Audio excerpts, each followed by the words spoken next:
स्वामी रामदेव नरेंद्र मोदी को अपना कर्मयोगी बताते हैं।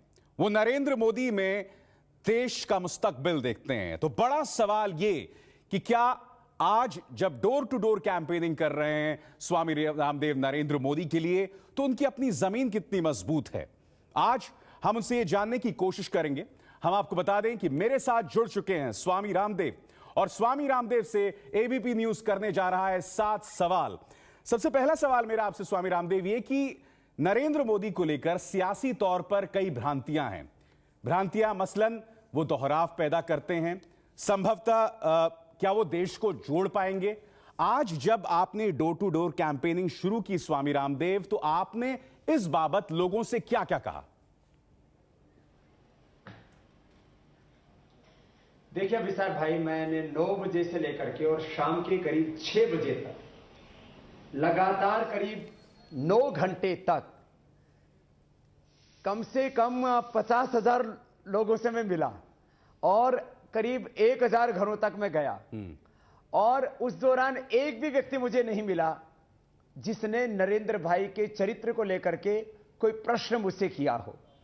तो ये जो एक जरूर मुस्लिम भाई हमारे आए थे इसी दौरान, मंच के ऊपर भी आए, एक छोटा सा मंच भी लगा था सुल्तानपुरी में। तो उन्होंने कहा कि नरेंद्र भाई को हम का साथ तो देंगे, लेकिन यदि वो माफी मांग लेते तो और अच्छा होता। कुछ लोग अब अंदर से साथ दे रहे हैं, कुछ लोग खुले में साथ दे रहे हैं। स्वामी रामदेव, आप क्या सोचते हैं? क्या नरेंद्र मोदी को माफी मांगनी चाहिए? क्या नरेंद्र मोदी को माफी मांगनी चाहिए? स्वीकारता बढ़ जाएगी उनकी। जो है इस विषय के ऊपर नरेंद्र भाई को खुद सोचना है कि क्या करना चाहिए।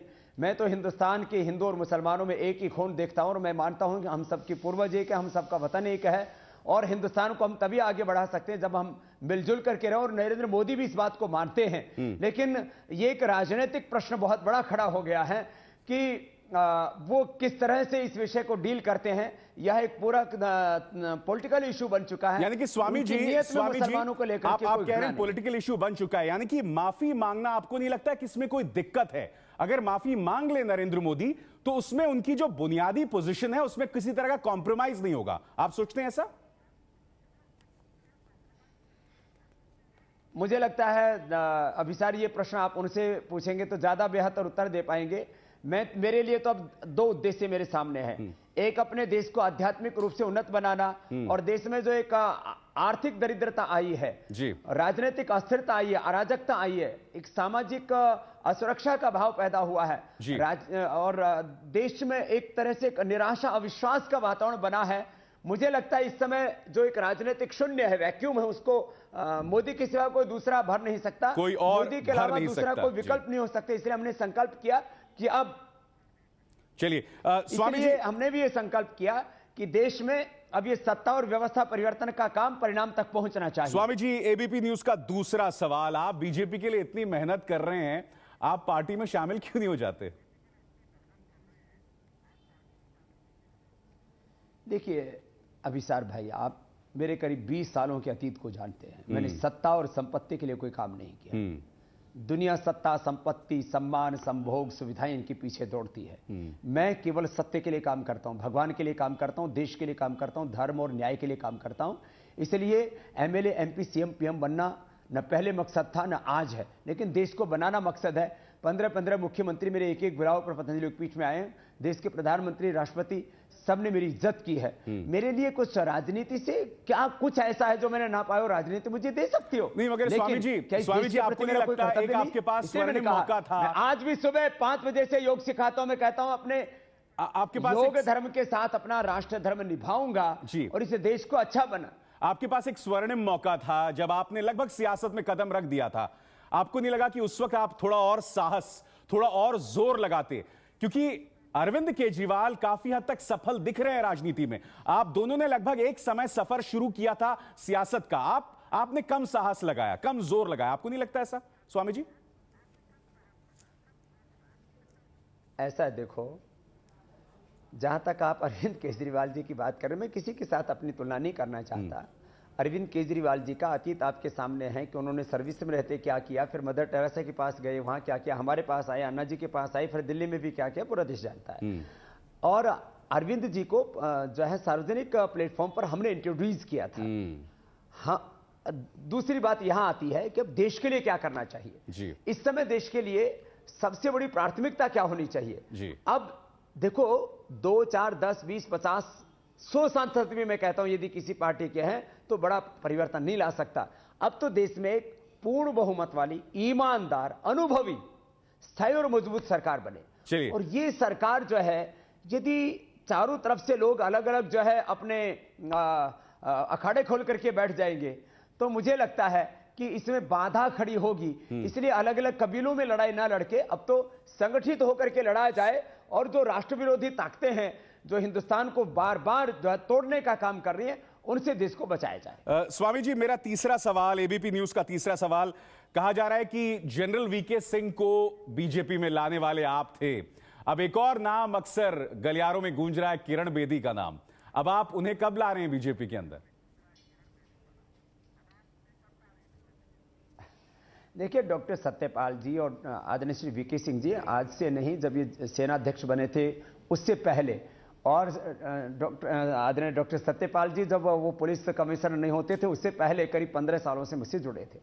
बहन जो है किरण बेदी जी के अंदर अपरिमित शक्ति सामर्थ्य। मैं तो कहता हूं बहन किरण बेदी जी एक बार हां कर दें तो सोनिया गांधी को हम उसके घर में शिकस्त दे सकते हैं। उनको और उनके बेटे राहुल को अमेठी और रायबरेली से, दोनों मां बेटों को यदि इधर बहन किरण बेदी जी हां कर देती हैं और इधर से यदि सुब्रमण्यम स्वामी हां कर देते हैं तो मैं आपके चैनल पर इस बात के लिए यहां पर घोषणा करता हूं और उसका ये संकल्प लेता हूं कि इन दोनों मां बेटों को फिर संसद में फिर ये नहीं आएंगे, ये इटली चली जाएंगे और राहुल भैया भी मामा के घर ही जाएंगे। चलिए, इस बारे में मैं आपसे सवाल पूछूंगा, मगर चौथा सवाल एबीपी न्यूज का आपसे ये, जो पूरे देश में एक कर की नीति पर बीजेपी मुकर गई है, आपको लगता है कि काले धन पर जो कटिबद्धता दोहराई जाती रही है बीजेपी नेताओं द्वारा सत्ता में आने के बाद,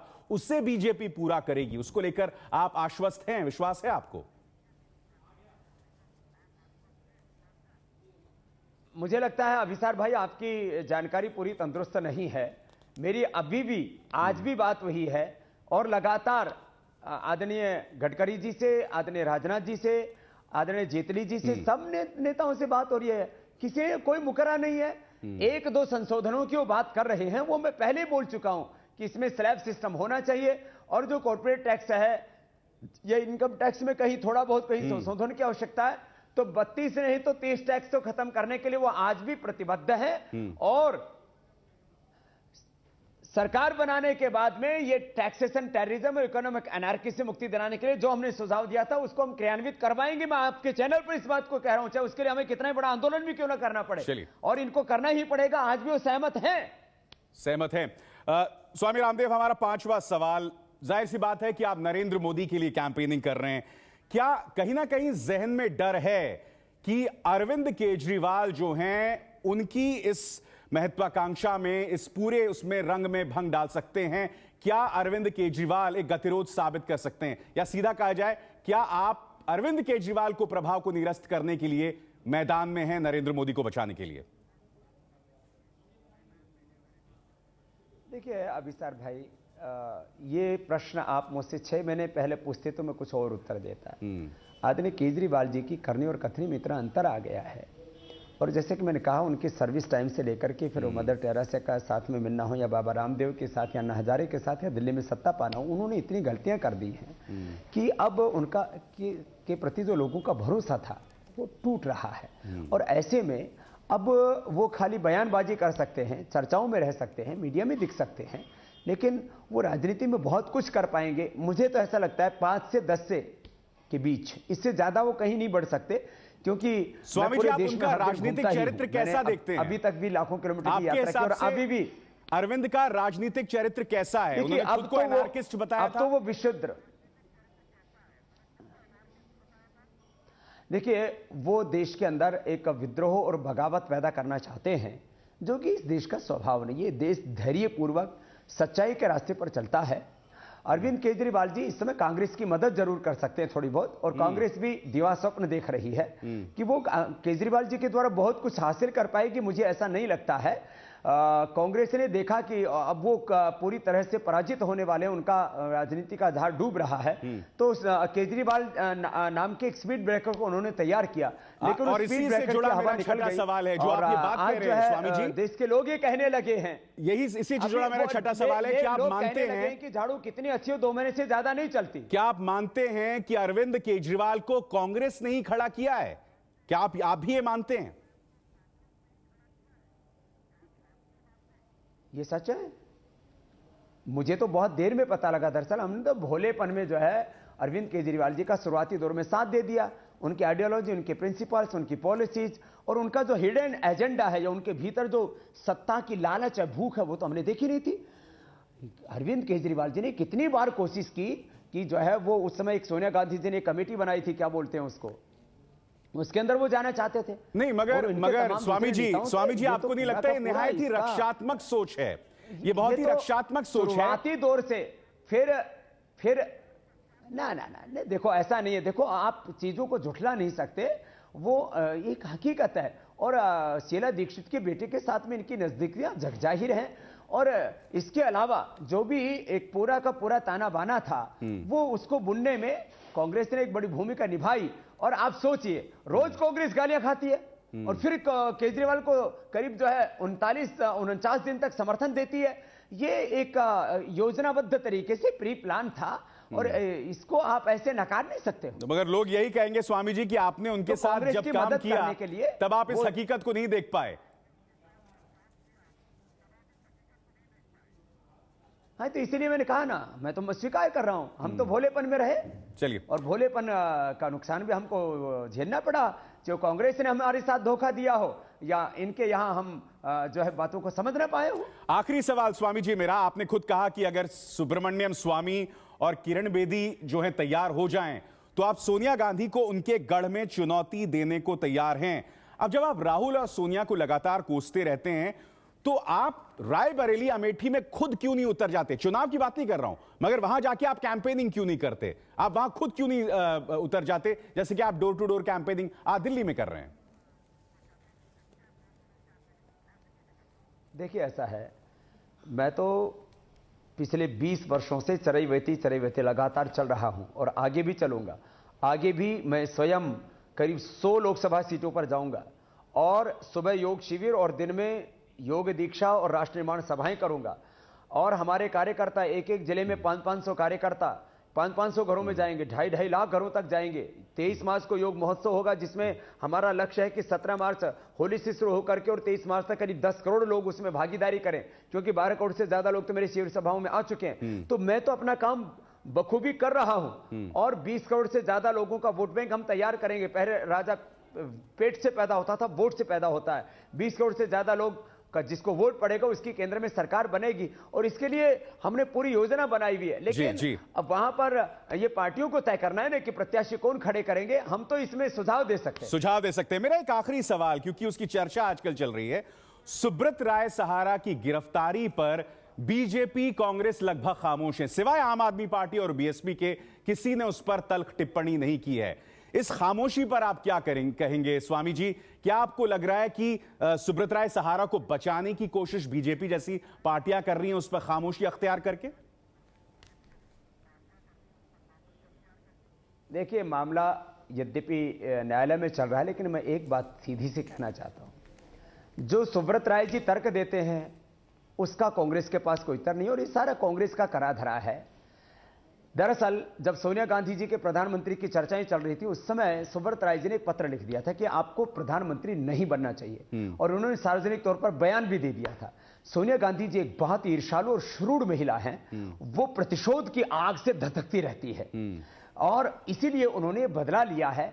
आखिर सुब्रत जी कहते हैं कि भाई मैंने जो 20,000 करोड़ रुपए की जिसकी बात की जा रही है वो चुका दिया है, सारा हिसाब किताब उन्होंने दे दिया है, फिर आखिर उनको क्यों फंसाया जा रहा है? मैं यहां उनकी कोई वकालत करने नहीं बैठा हूं। मुझे ऐसा क्यों लग रहा है कि आप वकालत कर रहे हैं? सुनो तो सही, यहां कोई कांग्रेस बीजेपी की बात नहीं।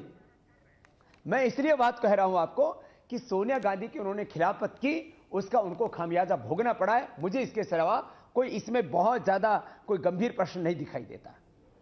चलिए, आखिर उनका एक भी निवेशक उनके दफ्तर में क्यों नहीं जाता है? अरे सहारा का ऑफिस तो पूरे हिंदुस्तान में खुला पड़ा है, क्यों नहीं गए आखिर उनके निवेशक जिनके 20,000 करोड़ रुपए बाकी हैं? वहां तो लाइन लग जानी चाहिए थी। ये जिनके पैसे नहीं चुकाए तो सहारा ने।